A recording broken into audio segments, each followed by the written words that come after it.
We got Nasarachi, Gale, and a new arrival today, Trochko. I think is your name, right? If you want to go ahead and introduce yourself, man. Hey, I'm Troko. How's it going, chat? All right. Well, we've got, I guess, a few things to go over. It's not too much has changed since last week, but we've got the conclusion and I guess our full retrospect of the Unreconciled Stars event. And then we got the Game of the Year nominations that Genshin Impact is a part of this year. I guess we can go right into the Stars event. I guess, Gail, you and I are the ones that have completed it. How do you feel about it so far?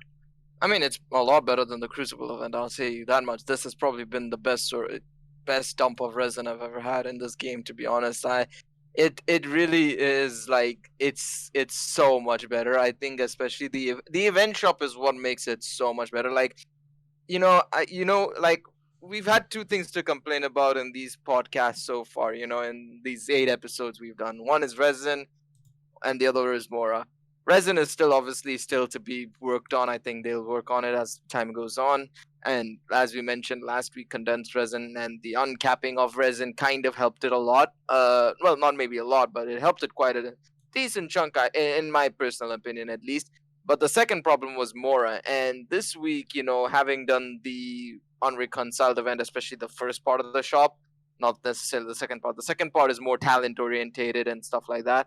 The first shop, which is heavy on Mora, the EXP books and stuff, being able to obtain basically infinite Mora from this event, as well as actually worth like the resin being actually worth investing into the event, is so nice. Because last time in the Crucible event, the biggest problem we had was you're dumping 40 resin for what is a very slightly better the usual ringtones back. But we last time round for the Crucible event, we dumped in like slightly more 40 resin for slightly better rewards than the Leyline Blossom. For this one, however, you just dump in the 20 resin and you're getting so much better like returns compared to like the blossoms, in my opinion. So far, this has probably been like the so ideal event. far, This is how they should do events from now on. If they can improve on it, fantastic. Because if they do improve on it, amazing. But this is like like if they want to do events like this and have an event shop like this, I'm all for it. 100% well worth people's resin. In terms of the story for this event, it's been fantastic. I think obviously introducing some future characters for the mainline story as well. Not gonna spoil who and what because that's the third part. And certain regions that are going to be coming up in a couple of updates from now, or maybe the next update. Who knows? Again, story spoilers. So I'm not going to say what was mentioned, but I like how they kind of intertwine it with the main story somewhat. So you kind of aren't forced to read it, but you will want to read it if you want to keep on top of like the main story as well. Yeah, one of my favorite things so far about the event shop is it feels like it literally has everything, and I know that I'm getting the most efficiency if I just go do the Stars event. So it's been pretty nice just kind of dumping my energy and doing the co-op.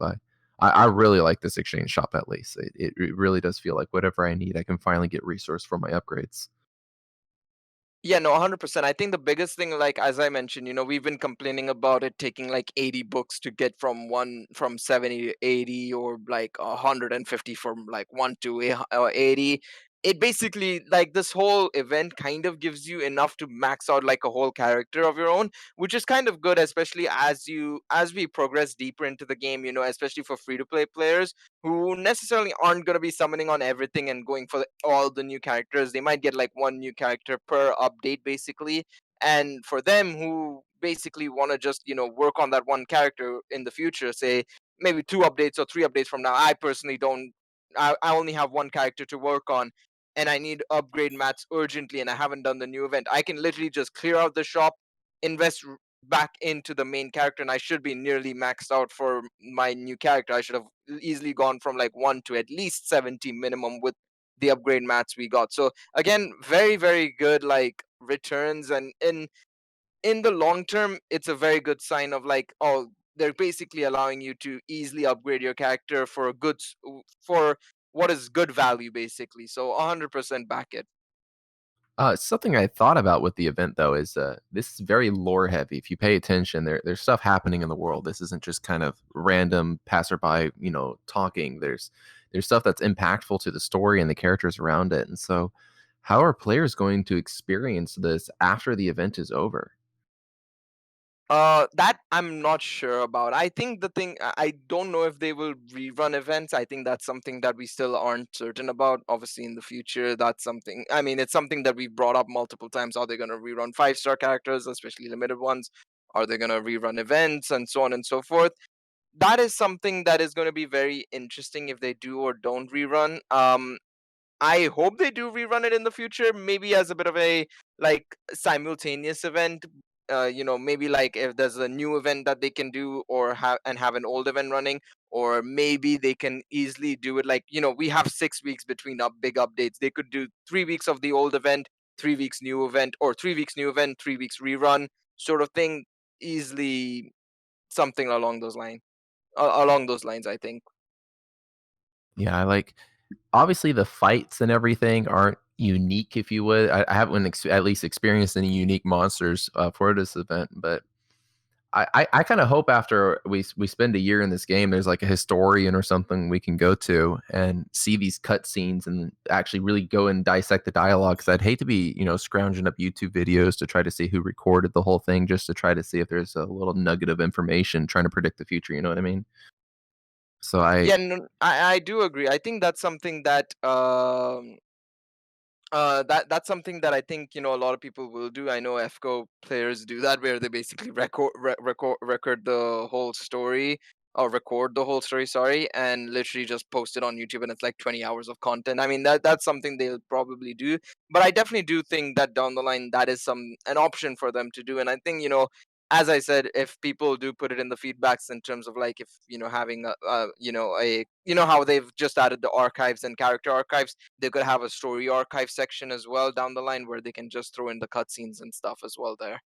I mean, they could even have it to where you could straight up do the event, because I've seen instances in the game where co-op is not permitted, right? And you kind of just interact with your world.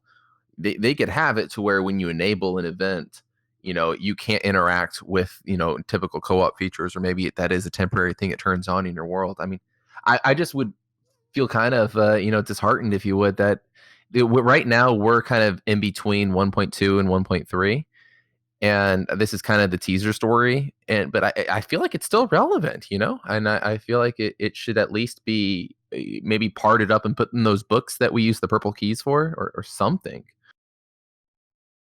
Yeah, I guess so. I mean, I just think obviously, yeah, that's something they probably should have considered initially. But I think especially, I think the biggest thing is like, yes, it's lore heavy, but it's a lot of just hints and stuff. It's nothing like, I personally don't. I mean, having read the story myself, I personally, yes, it obviously gives hints to like one big character down the line, but I assume they would inevitably put him in a future update anyways, and do the whole intro scene again. Overall, again, introduce him with his title and everything of that sort. Down the line, they'll do that again when he actually comes into the main storyline. But I do agree, for those who want to experience this story in particular, they should do something again. I'm sure they definitely will. Like in the story, at one point Mona comes along, and that will happen regardless of if you've gotten to what AR 42, 44 to do Mona's questline before she's even in Mondstadt. So the story is relevant to the overall story, but it's not tied to other stories necessarily. Yeah. Yeah. No. Exactly. Again, like I said, there is a very, very, very, very high possibility they'll do 3 weeks of a new event, 3 weeks of an old event. Again, we're still early days. I mean, we don't even know what they're gonna. Like I said, we don't know when they're gonna rerun, what they're gonna rerun. We still don't know if they're gonna rerun 5 stars anytime soon. So it's gonna take some time to for them to kind of like iron out the timings and details of like when they want to like plan out everything pretty much. Something else I want to throw in there, just because I got it on our notes here to talk about the event shop. I know we touched on it one more time. If you guys didn't hear it last week, there's a unique cup. We didn't know how many of them there were going to be. We know for sure it is just one of them now from the event shop. Oh and it's yeah, a it is crown. fun. So make sure, even if you're taking it easy in Genshin Impact right now, because I know a lot of people are jaded and they're just kind of waiting for some hype characters or a really hype co-op event or something. Swing by and do this event and grab that crown because it's limited upgrade material. I mean, in my opinion, I personally think it's actually a fun event in general. Anyways, to be honest, it's a lot better than Crucible was, in my opinion, in terms of like it's not as janky because I think this was something that Prof, I, Nas, we all faced a lot of problems with the Crucible event in that some people would lag, some people couldn't pick up the cubes, and it would just be a lot of chaos at times. Um, this one is one. I mean, I played it for like an hour or two. Probably did like 6 runs so far, 6 7 runs on it. Seems very smooth. Like it's a lot. It's very polished.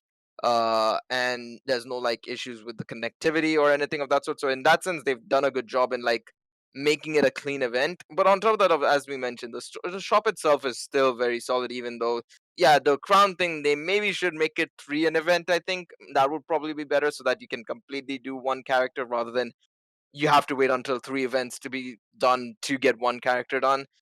I guess it's something they're also planning in the future. If they do decide to rerun, you're basically going to get two per update, basically. There's a lot of things that we don't know what they're planning on doing, so it's kind of like we can make hypotheses on what they're planning on doing and what they are doing right now, but yeah, we don't know. Uh, Troco, how do you feel about the time gatedness of the event? I personally didn't care. I felt like I had plenty to do in the game every day, but Yeah, that pretty bother you much at the all? same. No, I think because I'm used to like MMO type events, anyways. Like, I play WoW, not a lot anymore, but I'm used to just events coming. They're only here for a week, then it's a couple months, but that's when you power grind, and it's not really a heavy grind either. It's just your normal ley lines with a little bit of a twist on it. So I think the time gating is fine. Um, when it comes to the shop, though, the only thing I would have think they could add was upgraded material that was locked behind, days of the week. Maybe 10 of like the or 15 of the blue star rarity and like maybe 5 of the pink help, players who pull the child. If it's like a Monday, you need to think from Wednesday. That's the only thing I'd change with the event is other materials like that.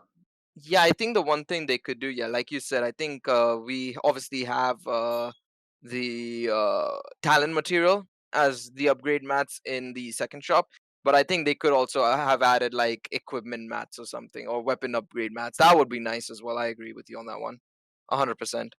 I think if they had, frankly, I know it kind of devalues the rest of the content in the game, but if they make the current event a one-stop shop to where every player is fully confident spending their res in there, knowing that they're getting the best bang for their buck, just do the event and hang out with everybody, have a good time. I mean, I think that's the best way of doing it. non yeah, no, they should do it anyways. Like a lot of games do that. Like if you look at, I'm pretty sure Legends does it. I could be wrong. You, Naz, and you can correct me if I'm wrong, but I know for a fact FGO does that, where the shops are actually better than you going out of your way and farming a specific stage. And some other gotcha games can also be put into that. Danmachi is another one where the shops are literally a better source of you, or the event shop is a better source of you actually investing your stamina into to get the materials you want. So they should have already done that, and I hope they will improve it down the line if they decide to, in the future, if they do 3-part events, maybe have 3 event shops rather than two. Have 3 of them. Like one is where we have the normal ones, like we have right now. The second one can be weapon focused, where it's like weapon mats, and then the third one can be the talent focus as per usual. So something like that would be, I think, the perfect way to go about it. Nasty, you got any feelings on this event? I haven't heard too much from you. No, I mean it's always good. Like I have no negative feelings on it. They're adding more stuff to do, which allows you to play the game more. Some of it, at least, in a co-op fashion. Although I would like again more like dungeony Legend of Zelda style like temples that you could run through in a co-op fashion. But hopefully that's still on the horizon. Like regardless, with the event shop, with all the stuff that they've added, it's just better than the alternative of not having anything to do. So I really can't complain. Still, the game is heavily dependent on some gacha and RNG elements, which will dissuade some people. But if you are at all a fan of these type of adventure exploration games, you can probably just ignore that. And with the increased amount of stuff to do, it'll get less boring, which is the most important part about these games that are meant to go on for a really long lifespan. That's always the thing that turns me off, is when I eventually get bored. So hopefully they can continue to add more imaginative ways to consume content in this game. Yeah, no. Speaking of that, I just remembered we still have to do the delivery challenge of us not having to trip or fall or take damage or run for that cooking delivery challenge. That's still yet to come as well. Oh God. Well, I think that the one thing I want Genshin to add is just pretty much Spiral Abyss, but co-op. I know we can run around and do the dungeons with our friends, but I would really like just any sort of mode to give petty rewards where me and 4 other people can just team up and blow through monsters all day. Yeah. No, I think that's already like I think that's one of the more requested ones. I think they will inevitably add it. I'd hope at least. It is definitely one of the more requested style of dungeons and stuff. Well, let's I guess we can go ahead and segue into the next topic here, and that is Genshin getting for the Game of the Year nominations. And this is going to go more in depth to, I guess, why it's going for Game of the Year. Nas, I know we just had you talking. You mind segueing us into this topic? Yeah, so I mean, Genshin obviously just came out recently. Perfect time window to be included in this list. And it just illustrates a bigger point, which is that it's actually quite a success for China. I don't believe that they've really had like an A-list game like this before in terms of, popularity internationally, right? Like, so they've had some pretty big games like Honkai Impact and whatnot, but like PUBG and stuff, kind of with the Tencent thing, but nothing quite to this scale, earning $300 million in just a span of a couple months, right? So they were definitely nominated for, I believe, 2 categories: best RPG as well as best mobile game, which, I mean, they fit the definition for both of those categories. Everything makes sense. They're up against, in the mobile category, Among Us, which I think, because of just the overwhelming casual appeal, stands a very good chance of, being a front runner with this game, Genshin, for the winner. And in terms of RPG, I don't remember all of the other entrants, but it seemed like MiHoYo had a pretty strong option there. I do believe it was up against at least Final Fantasy VII Remake, which might give it a pretty good competition. I don't know. I definitely think it deserves the nomination, just due to how well put together this game is. I mean, there were very few bugs and flaws. Really, the only thing you could speak of on this game would just be like, lack of content early on. But that's also something that, again, kind of talked about. A lot of games as a service don't come out with an overwhelming amount of stuff to do. It kind of adapts and adjusts over time, and more stuff shows up. But I don't know if it's gonna win. I just know that it definitely deserves the nomination. Honestly, I think I voted for Final Fantasy VII Remake when I cast my vote, but this is definitely a big contender. I mean, the amount of money they've made earns them the eyes of many people. A lot of people are spending on this game. So, I don't know. We'll have to see how it goes. The actual vote, I think, takes place in like early December, like December 10th. We do have a video up on our YouTube that goes into a lot more depth. It's like, or I don't know if it's out yet, but it will be soon. It goes into like an hour and 30 or 40 minutes of us talking about that. So if you're interested in that discussion, definitely check it out on the YouTube. But yeah, Genshin is definitely one of the more notable games of 2020. And I think it deserves its spot as a nominee. I don't know. What about y'all?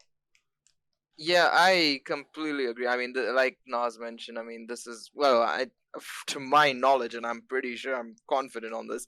I know Arknights and FGO have been nominated for awards and have won awards, but they have been very much only in Japan and the Asia side of like their awards. This is the first time I think we've had a proper gacha game in a official, like an international, on a big stage. This is probably one of the more popular awards shows for video games, that comes through the year. So seeing Genshin is definitely a surprise, but a welcome surprise. Of course, it goes to show how you can technically make a gacha into effectively a AAA title and push it to a level where it gets nominated for an awards show like this. Yeah, I definitely agree. Like the RPG section is going to be a bit more difficult for it to win in because of Persona 5 Royal and Final Fantasy 7 Remake. I think the fans will come in droves for those two games. Persona 5 Royal a bit less so. I don't think the fans care too much about awards. I think they're very much in their own world when it comes to their adoration for Persona 5.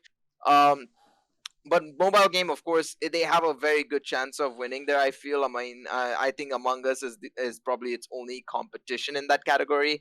I think obviously it's just raw popularity in terms of how it just blew up in due to COVID. I think Among Us might take it because of that, but it's just a. I think it's more than anything. I'm just glad that it got a nominee because it just goes to show how companies and more than anything, I think this kind of pushes or pokes the other companies like Bandai and Lightworks slash Aniplex and those companies to be like, you know what, we did this, we got a gacha game to an awards show. They probably won't care. Maybe most companies probably don't care about these awards shows because it's just, I mean, it's an awards show. It's not really it's not getting them money. I mean, FGO doesn't have to really care about this sort of stuff because they're still getting in like a billion a year basically. So it's like, well, will they really care? Maybe not, but it's good to see, like, as I said, it's just good to see a gacha game coming out and showing up in a international stage. I think Genshin has definitely blurred the line between what your traditional gacha game expectations are and what your, I guess, your console gaming expectations can be going forward. Because for a free experience, like I have tons of friends that have played exclusively on mobile, and a lot of people on PS4 and stuff. And the fact that we're all getting together playing the same game, I mean, I can't think of another title that's done this right now. I guess maybe like Fortnite or something. Among But Us. well, I mean, Among Us, but I mean, come on, that's little guys walking around the hallway. There was right now. I'm Yeah, watching Nas fight some water monsters and stuff, and you can have this exact same experience on your phone, on your PS4, on your PC, and this is really exciting in my opinion. I think it's definitely setting some standards in the industry. yeah, I don't disagree with you. It's just that I think we need to give credit where it's due for Among Us. At least, it's a party game at its finest. Like at the end of the day, like that's just gonna win purely because it actually managed to get a lot of people together more than anything else. Like Oh yeah, Genshin, it's more popular, but yeah, I think it also deserves credit where it's due for a mobile game. Like, no, don't get me wrong. I know we should make this focused on Genshin. I just obviously we have to talk about its chances, and I just feel like Genshin. Yes, it's great, obviously as a single player experience, and obviously the co-op is still very solid. Even though, of course, like Nas mentioned, they still have a long way to go in terms of adding proper dungeon styles and so on and so forth. But I think because of how much Among Us got people together, it's just gonna take it because of that. Droko, how do you feel about it? I think it's the most deserving one to win. I mean, Among Us blew up, but it's a party game. It's Town of Salem. It's whatever. Call of Duty Mobile. It's replaced by Warzone. Legends of Runeterra, I believe that's what, like Hearthstone with League, right? Yes, that's the one. And It's a card game Pokemon with League. Yeah, I think. is just like a what? I think that's like a open your cafe and it's a business game with Pokemon. But Genshin was the first actual game that could be played on mobile, like properly. That's not like a crappy GTA port or anything like that. It's definitely revolutionary when it comes to mobile games. RPG, I think it stands zero chance to win though, because if I go launch up like Final Fantasy VII Remake, I don't have to spend $0 or $1,000 to get one copy of Barrett. I just have him there. For most RPG game players, I don't. I think just because it's a gotcha, it has zero chance to win in that category because it's not a completed game. You can't use all the characters without probably having to spend money outside of. I mean, obviously, you have to spend money to buy the the normal games, but you get what I mean. You don't just get everything handed to you in a complete package. Right. Yeah, I felt like it. I mean, it's got a cute story, but it's nowhere near a full-fledged RPG. It definitely felt more like a mobile title. So I was surprised to see it in the RPG section, and I don't feel like it deserves a victory there. Another reason why I think it'll also lose in the RPG section is the same reason why people will also might not give Final Fantasy the credit where it deserves as well is because it's not complete. It's only we've only had barely 2 chapters effectively into the story, or 2 acts basically. Whereas Persona 5 Royal is like a thousand, what people have said, it's 100+ hour investment you can make into that game, plus or even more arguably. And it's a full complete story, of course. Yes, it's a rehash of a already existing Persona 5, but yeah. And it's the same reason why Final Fantasy also has its issue of like, oh, it's one of 3 parts and all that jazz, and people will probably complain the same thing about Genshin, and that it's a great RPG, but it's a incomplete story. You can't access all the characters, like you mentioned, Prof, and stuff like that. So yeah, I agree with what Troko said. That's where it might take a bit of a loss, and it stands a very minimum chance of winning in the RPG category. I do agree with Troko as well, though. Like in terms of quality, I mean, Genshin deserves to win the mobile game section, but I just think that overwhelming popularity and critics will probably pander towards uh Among Us more than it will pander towards Genshin Impact. Among Us has straight up made a cultural impact. I mean, I saw people with Halloween costumes with Among Us, and I, you see Genshin somewhat if you hang out on Reddit, but not everybody knows it. People that hang out on Twitch, but I think even my parents know what Among Us is at this point. Yeah, no, I agree. I think, yeah, I just think that just it's gonna be, because the thing is, a lot of critics as well. While I don't know it. I'm not gonna point fingers at anybody because I don't know that many critics. But I do feel sometimes critics also tend to go down the popularity route more than actually looking at the games objectively, and that's what's gonna push Among Us through more than Genshin, I feel, as well. Well, I mean, it's not a hot take to say Among Us has better co-op than Genshin. So Yeah, that is true. That is very true. that right now, I'm looking at the Genshin and the quality of the game it is, and that you in theory never have to spend a dime on this. And Hmm. this whole world is accessible to you. All these characters, all this lore. This is incredible.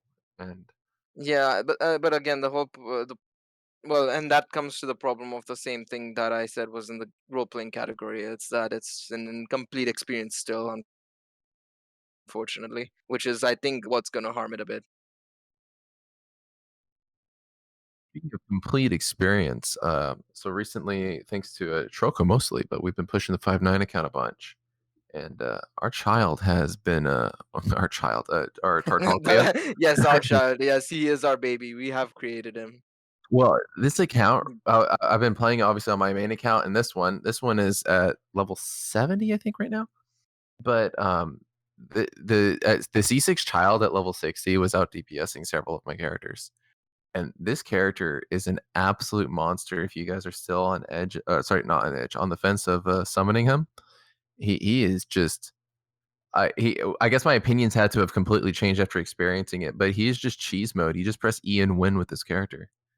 I don't know if you guys have experienced too much of him yet, but I'm Yeah, having but a blast with him. I'll be a devil's advocate. I enjoyed using him. I'll agree with you on that one. I enjoyed using him in the test runs, but I'll be a bit of a devil's advocate here. You've mentioned, of course, it's C6, and that's when it shines.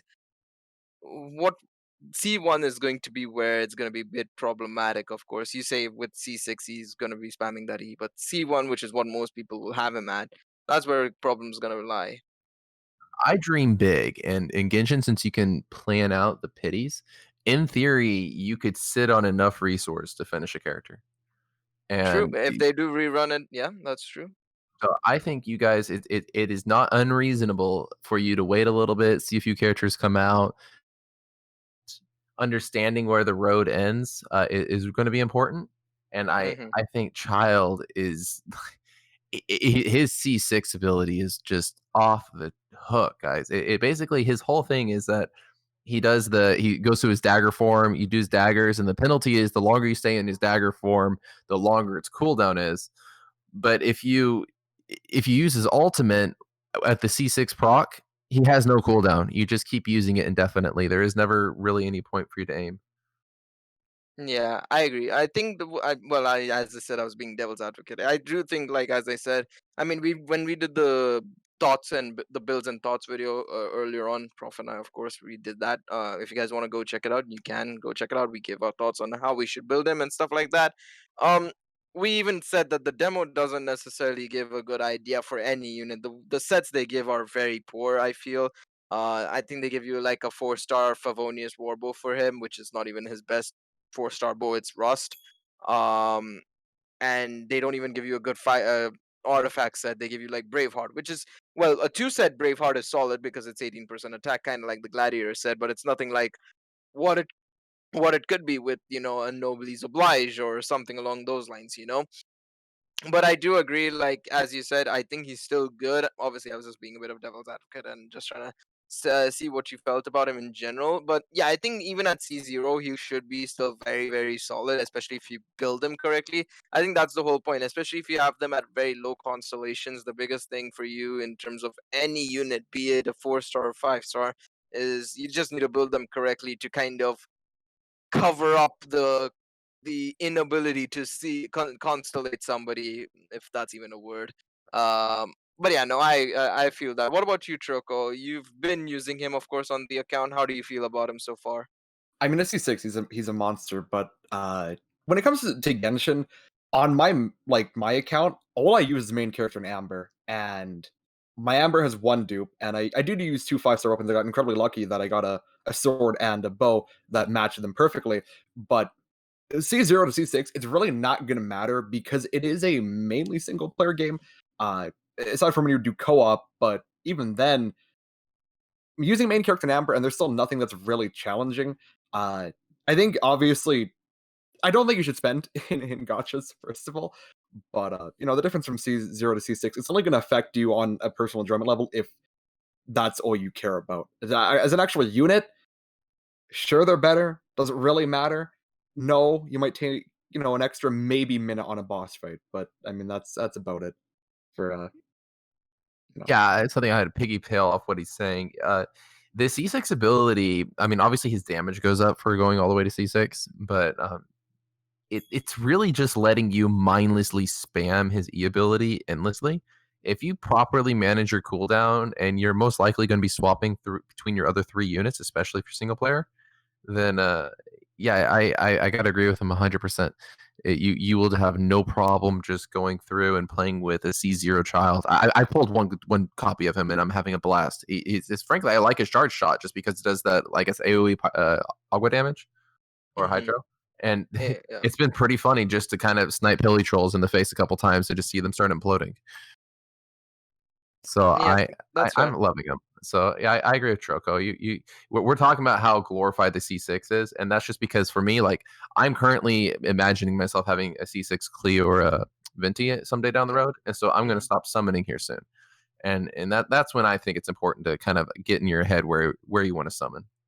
Yeah, I agree. I think that's one thing they need to definitely introduce and this might not even happen for a while. This is probably going to be something they'll probably introduce an anniversary and make it super, super limited. Maybe like 100 star glitter or whatever the more premium currency is for what you get from summoning the gold version of it.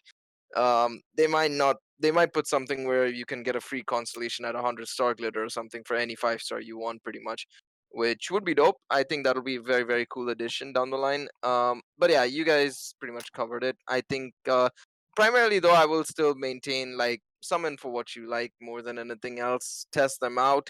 As we mentioned, I know the test run doesn't necessarily give you a good indication on the damage or anything, but I think the main thing you need to kind of discover when you're doing the test runs is, do you enjoy using them? Do you like moving around with them?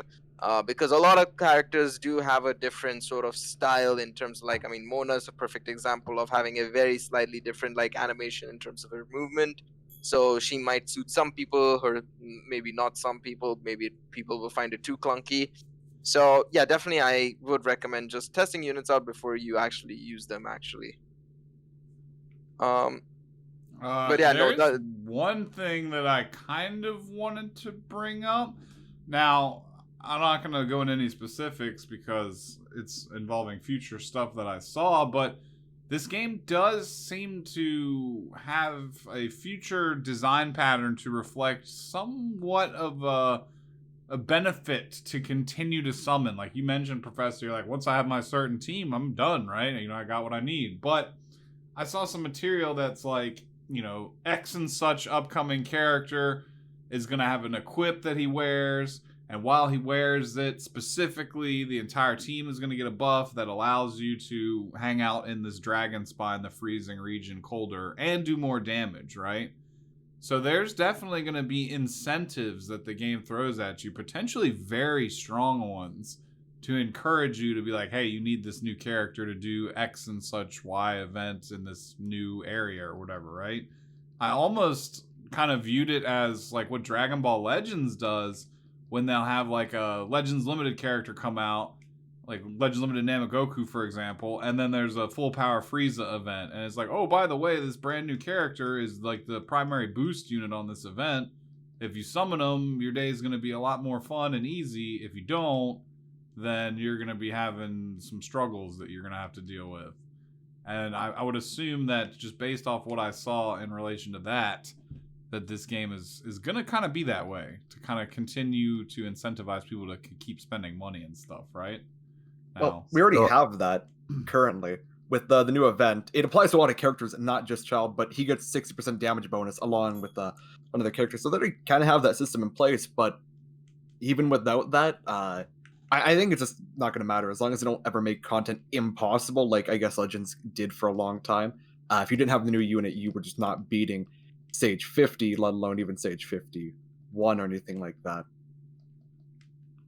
Well, so I think that we're already seeing the first introduction of a unit you summon purely for the build. And that's because Child, if you guys have noticed, if you have him on your team, he makes all of your level 1 talents go up. And I'm sure a lot of you have seen the text saying that these talents will cap at level 15. It's only for the normal attacks, by the way. It's not for Oh, yeah, all of them. it's only for the normal attacks. But we're going to see units in the future that buff your ultimate. For instance, everybody's going to get +1 to the ultimate. And this is going to be a crazy unit to summon. Everybody's obviously going to be going through their head what that's going to mean to have +1 on this talent for that little percent multiplier. Oh my God, that's a fire unit. So I can pair it with this unit and get this damage bonus. So we are definitely going to see, I guess what actually, you brought up Legends, so we can go ahead and pivot back to that as a game that went through this. The more the teams get optimized, the more there will be a barrier to entry, and they can introduce air quotes harder content that most people have kept up with summoning won't really feel, because they'll just kind of put together the team that's necessary for beating it. And then the people that are living on all the welfare units will start to struggle. Because right now, Troco's talking about how he's beaten everything with Amber, and I really hope the game stays to where the original 4 characters can beat everything. But I'm very skeptical to see that it will. I think it'll still will. I think it's all about, like, as you mentioned, it's all about build. And I think I don't know. I mean, I didn't post it for Nas to put it on screen, but I remember, I think it was in the morning. I don't know who retweeted it. I don't know where I saw it. I saw it on Twitter. I don't know who posted it. But there was this like amazing, like nicely like but not necessarily handwritten, but like typed out kind of guide on how to properly use, build artifacts and stuff. And as long as people kind of follow that notion of like learning how to build appropriately, and then of course once they start adding, maybe potentially down the line, I don't know, ascension to like artifacts, or obviously they're going to potentially uncap levels down the line. We're not going to stop at 90, I feel, at least anytime soon, because inevitably they're going to increase the cap for the adventure rank, which simultaneously probably will increase the level cap of the units themselves. So I think inevitably they will still be allow you to kind of rock with the 4 original characters. Yeah, there might be some times where you might want to have the super summonable characters and the 5 stars, the 4 stars and stuff like that, but I think for the most part I don't see them ever losing out in that factor of having the 4 original characters being a integral part to the team, if you're free to play completely, even not summoning purposes wise. Yeah, well, I've seen some screenshots of people that have saved up like all their primo gems, and they've just been living off of the I guess Zhongli, and not Zhongli, the fire girl with the spear. I can't remember her name right now. Zhangling. Zhangling, yeah, and I guess Barbara. Yeah. But yeah, no, I'm very happy that you don't feel pressured to need the units. But I would really like there to be a challenge that I'm trying to flag down all my friends and asking them who they have in their box, kind of deal, because I want to try to struggle. But I guess that's just my opinion.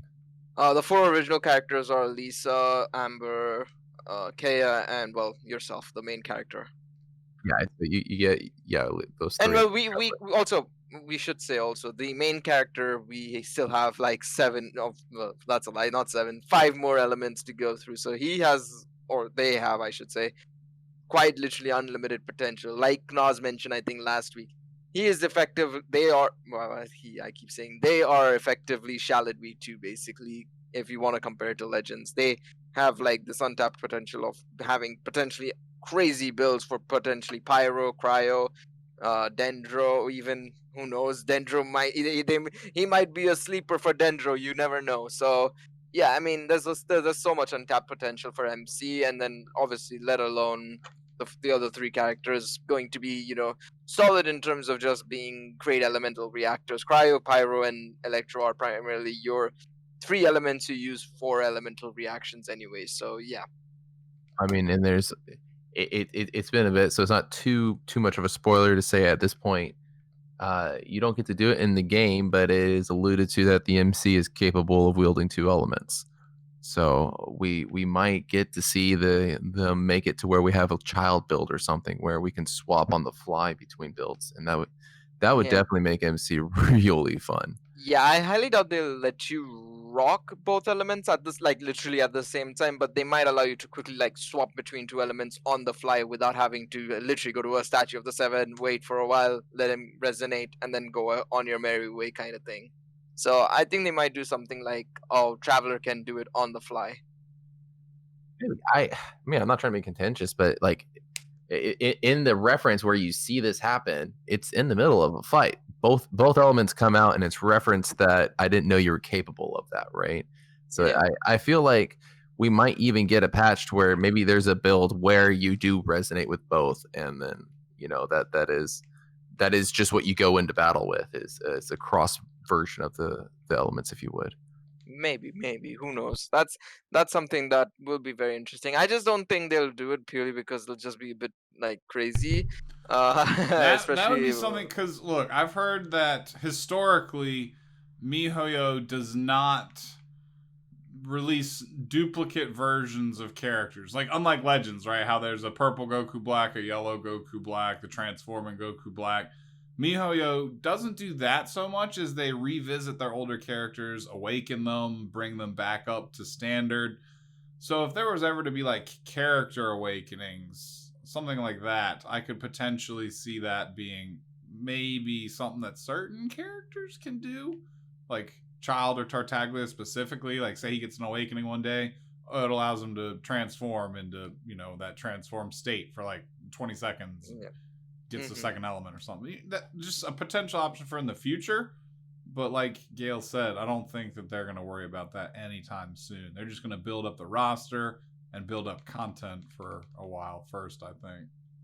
Yeah, I think the primary thing. I mean, they still have to work on Dendro and stuff like that. I think they're gonna focus on that, clear, make sure all the weapon types have like a specific element to them. So like, Pyro has Pyro already has all the weapons I think covered.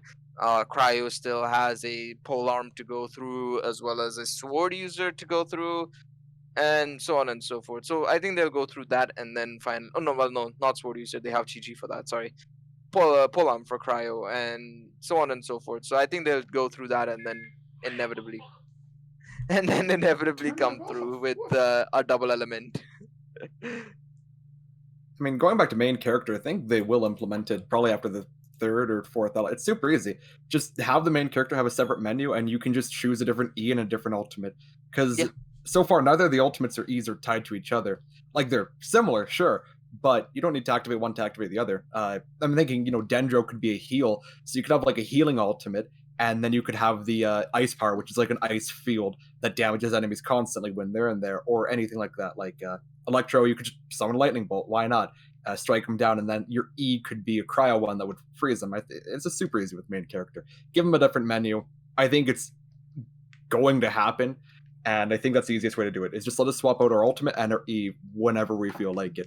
Maybe once we have all set of 7 elements, we unite all the statues like a Legend of Zelda type thing. They'll shoot a beam into the air and they'll connect, and bam, you're resonated no matter what. Wherever you are, you can just That's change. like the fifth element, whenever. bro. So Yeah. I think that's how they'll do multiple elements for the main character.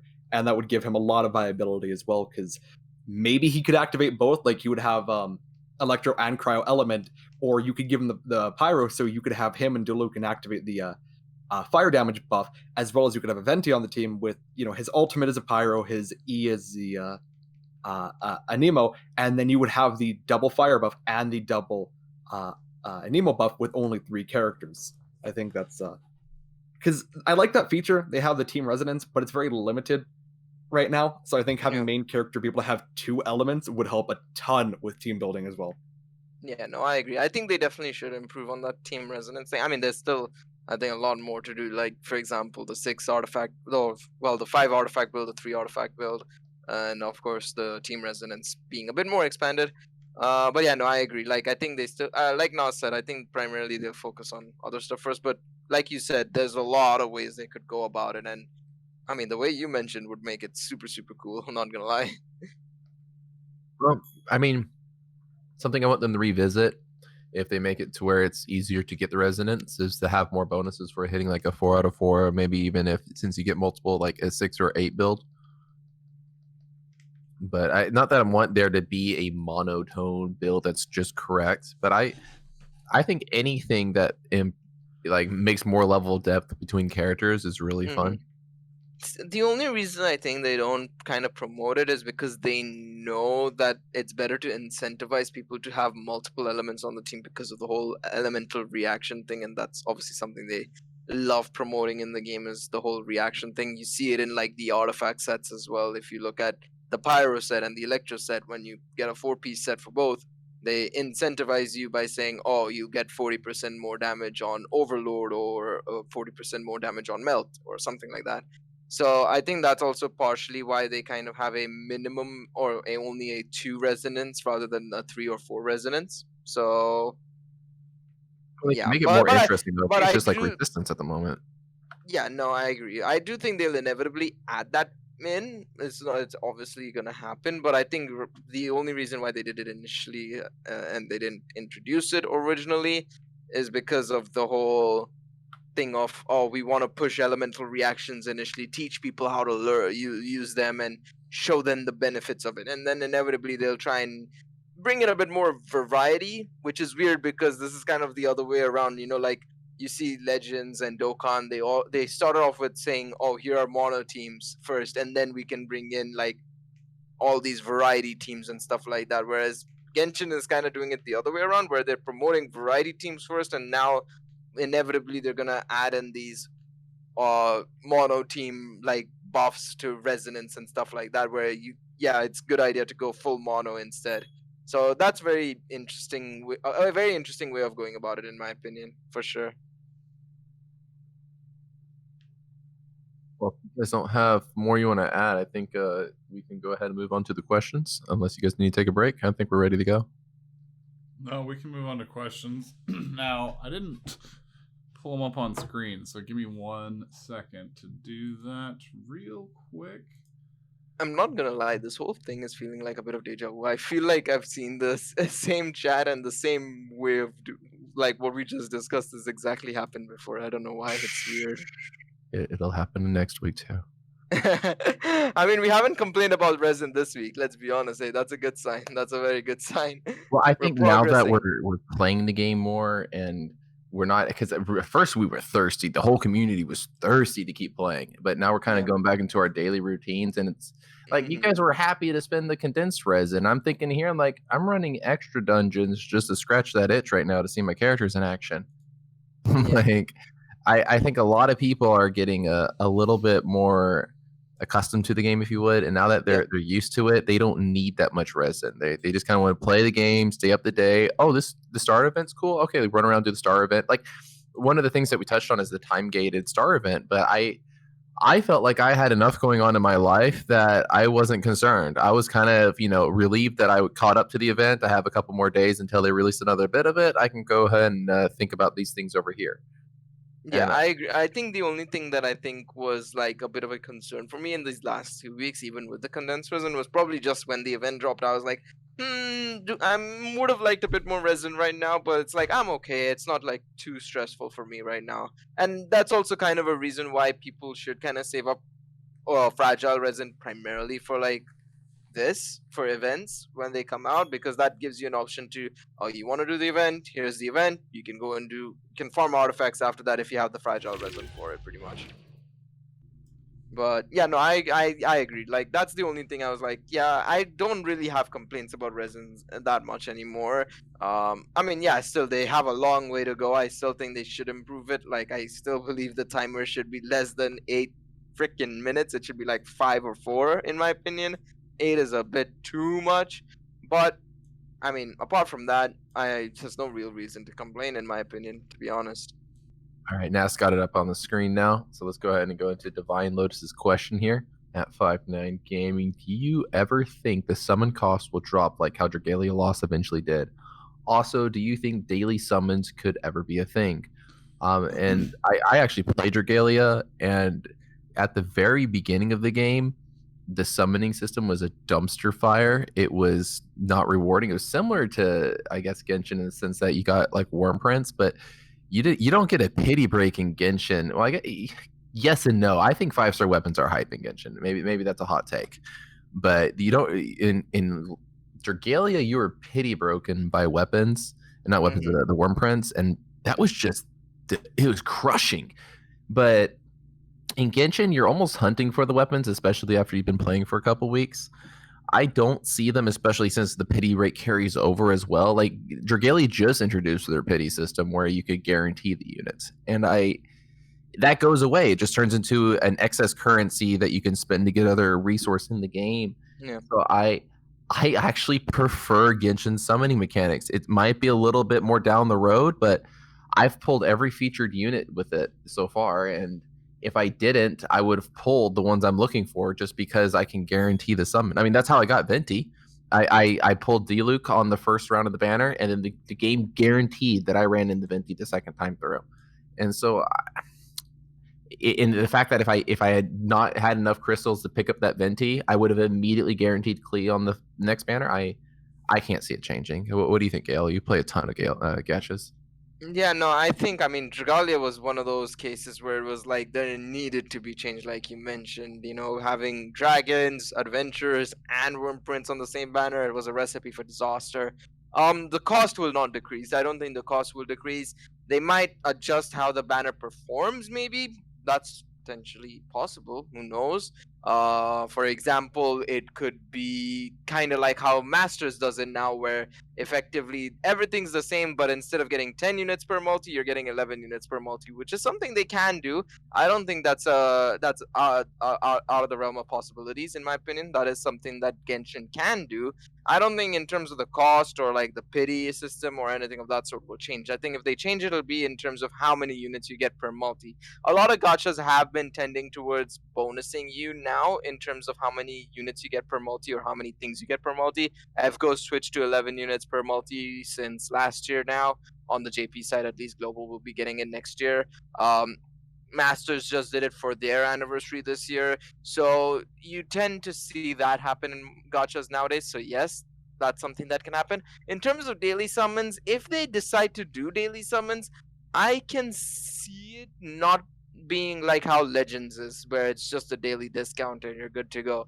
If it is, it's probably going to be kind of like how Dragalia is, or how Pokemon Masters is, or some of those gachas where it's like, oh, you use your paid Primo Gems or the Genesis Crystals to do a free, like, it costs like, I don't know, 50 Genesis Crystals or something, 50, 10, I don't know how many, it depends on how much they want to make it cheaper by, and that's the discount you get, but you have to pay for it, basically. It's still paid crystals. So yeah, that's what I think on the daily summons. What about you, Troko? What do you think? I think daily they'll probably just do 50 like primos a day, and it counts towards your pity. That's what I expect from it. pretty easy. Within like a month, they could do it realistically. Maybe like the next banner after Zhongli. Pretty Mm-hmm. simple system. Bonuses on multis. I could see them just do the basic 11 units, or they could add like books to it or anything like that. Like it could be a random bonus. It could be like 5 of the books, 10 of the books. Other random material type things.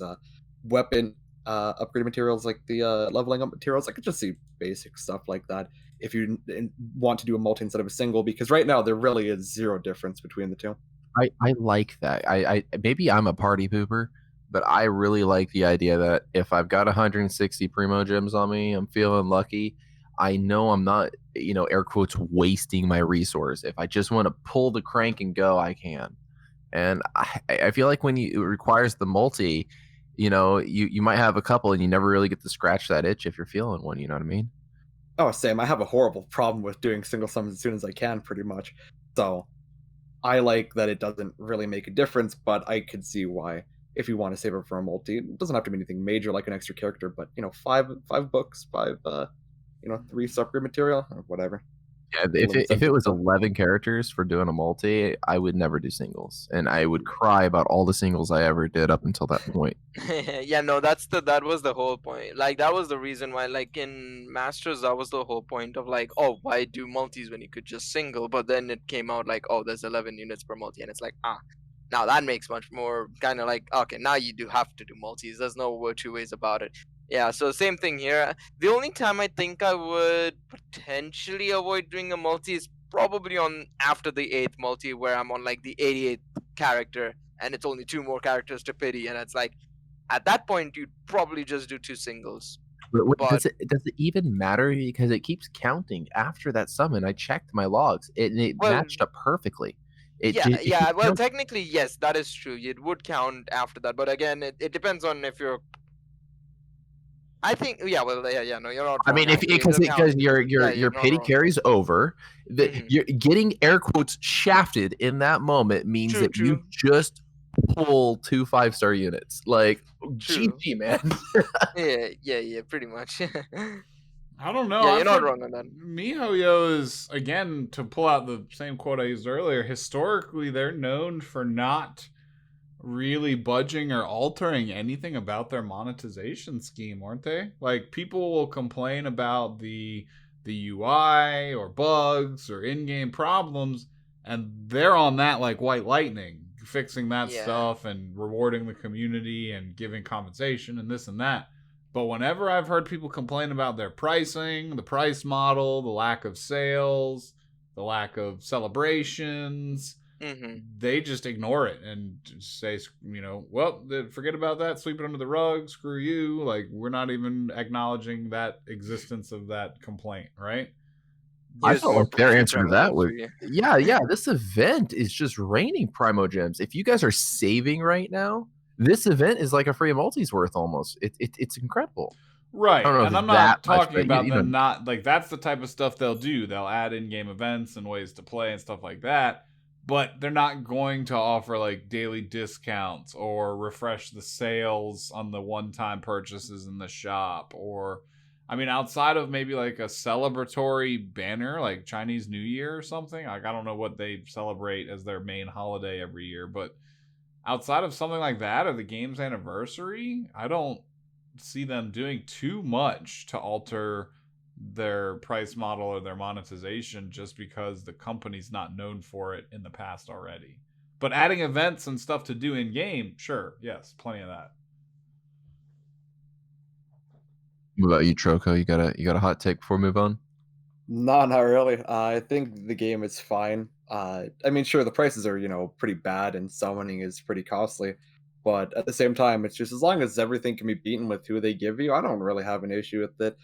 Go for the characters you want, because I think the pity system is fantastic. If your first 5-star isn't who you want, your next one is guaranteed to be who you want.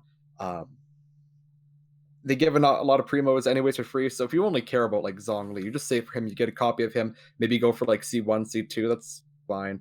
Unless they ever make content like where if you don't have this brand new character, you literally can't even do it. That's the only time I'm going to have a problem with their monetization at that point. All right. Well, I say it's safe to segue into our next question here. This one's coming from Thomas, and I don't want to try your saying your name. I'm just going to butcher it, man. It'll be on screen here in just a second. Espindola. At 5-9 Gaming, do you think there will ever be dual rate up banners or rate up banner with more than one featured 5-star? I guess you could take us away, Gale. Well, I was just going to say quickly that I think that attaches to the tail end of what I just said before, where if they do, it might only be for like their biggest celebratory event of the year or the game's anniversary. But outside of that, I'm not so sure. But yeah, go ahead. I think the first part is possible. I think if they decide to still maintain this whole status quo of, oh, we'll do only new 5-stars every time, and we want to have 2 new 5-stars every update, then potentially they could do, like, for example, I'm just going to put this theory out there. Let's say Child and Zhongli are new characters, then maybe Child and Venti could run at the same time as 2 separate dual radar banners, and Klee and Zhongli can run up at the same time. As an example, that's an example, of course. So I think it's possible they'll do dual rate ups if they don't want to rerun 5-stars as an individual banner. As a rated banner with more than one featured 5-star, I think, like Nas said, I think that's something they might limit to only like special banners, quote unquote. Like if they want to do like it'd be really, really kind and have like multiple featured 5-stars, and it's double rates or something. That would be kind of like the weapon banners almost. Yeah, kind of, basically. So I think that's something they can do in the future. But I think the former is much more likely, purely because if they really want to maintain the whole status quo of running 2 new 5-stars per update, as well as wanting to rerun older 5-stars, I think that's how they're gonna do it. Where there'll be like 1 rate up for the old 5-star and 1 rate up for a new 5-star, basically, and allow people to choose what they want to summon for, basically. I mean, as long as, like, I think what might happen, because ideally they're still going to be pumping out characters and they're kind of leading into the story. So right now we're waiting on getting Zhongli, and there's going to have like a whole line of characters while we're going from banner to banner. And since pity rates don't carry over, I personally would like to see them change the 5-star pool that is on the new character banner, because then it's a 50% chance you pull out of these 5 units that you might have missed. Here's Venti, Klee, and friends, right? And then here's the fancy new unit that you also have the other half of the 50% chance to pull. And I think that would be the best way of doing it personally, rather than having multiple banners. So effectively changing the perma pool to limited 5-stars down the line is what you're saying. Well, not the permanent pool. Like Zhongli banner is coming out, right? So what if instead of having it just be Zhongli featured on the banner, for this banner you can also pull Venti and Klee. They are in the 5-star pool on this banner, right? And then you can see that, oh, okay, you can't pull Chi-Chi and you can't pull D-Luke, but Venti and Klee are also on this banner now. Like I that's how I think they could go about it, because if the pool of 5-stars gets too big, then your chances of sniping the unit become slim to none, right? No, that's what I'm saying. Like when I'm talking about the permanent pool, I'm talking about like in the limited banner, the perma pool switches to the limited yes. Okay, I'm sorry. I was thinking of the blue banner. Like no, I'm not talking about the actual permanent pool banner. I'm talking about the limited general pool. There you go. Yes. I would like them to edit that, because the more units that come out, if they swap that entire pool at once, right, and then they update it to the new units that are in there, it would be much better, and you'd be more intended to keep summoning 4 new units because like if there's never going to be another featured Klee unit banner, and we just understand that's not going to happen, I would definitely start looking at the new units more if she was part of that 5-star pool. You know what I mean? Yeah. No, I think that would be a cool way to do it, as well as, like you said, it kind of also lessens the dilution, I guess, if that's a way to say it, in the limited pool. Well, I mean, the 5-stars in this game are so incredibly exclusive. Like even the weapon banner, the idea of summoning on the weapon banner and missing, like it blows your mind, right? And so if they said there's 6 weapons on that weapon banner and good luck pulling the Skyward Harp, like, you just kind of shrug it off and not even try. And so I think the 5-stars are much the same way. If you've got like a 1 in 100 chance of pulling your unit, they might as well not even be on the banner. It's just kind of like that. those master banners that games come out with down the road. Yeah, for sure. Rated banners, because we've already talked about the new 5 stars like the clean and whatnot. I think whenever a banner goes away, like the week in between, they might make how we have the 2 different summoning currencies, one for the festival unit, whatever, and then the normal banner. I could see eventually during the downtime between a festival banner, they'll put a limited banner that is only 2 5-stars, say Jean and Diluc, and they're the only 2 on the banner, and you're guaranteed. So say you pull Jean, then your next 5-star is guaranteed Diluc, and then guaranteed Jean. That banner, it will change every time, 2 different 5-stars from the general pool. In between, Child and Zhongli, I think that's a reasonable thing they could do for a dual rated 5 stars. It's a trap banner, definitely, but I could see that happening. Something I considered that they could do, and you mentioned it, if there's going to be, they could have a banner that is literally live for 24 hours or 48 hours, and they could do, Klee return banner, coming back, you got a chance to go for her again, and right after that, Zhongli. Or further down the road, like they could totally segue from banner to banner, maybe have a week where the banner changes daily, especially since the pities carry over. I think that would such a gotcha move, and 100% that is the thing that could totally happen. Well, I mean, if this game has the pities carry over, like you could literally be saving for that moment, and it's fair in my opinion. Yeah, definitely. I don't think it's unfair. It's such a gotcha move with a trap banner. It shouldn't summon on it, but it's still a big old trap banner. You got some comments, Ness? Or if we don't, we're going to go ahead and wrap that up. No, I don't know what exactly their intentions are for the future. I'm assuming they're going to be balancing both trying to make the player base feel rewarded and enticed to keep playing, but also I feel like continued monetization is going to be a priority for them as well. Like, I don't know if y'all saw, but I saw a nice little tour of their brand new office. Like the building, it looks clean. The offices look amazing. Everything looks high tech, very well funded. So, I mean, I'm not saying that from any type of position of salt or being a hater. More power to them, but they're going to want to keep that going. So, again, hopefully there'll be a good balance where the free-to-play players will always be considered. I know they will never be a priority, but hopefully they'll always be considered.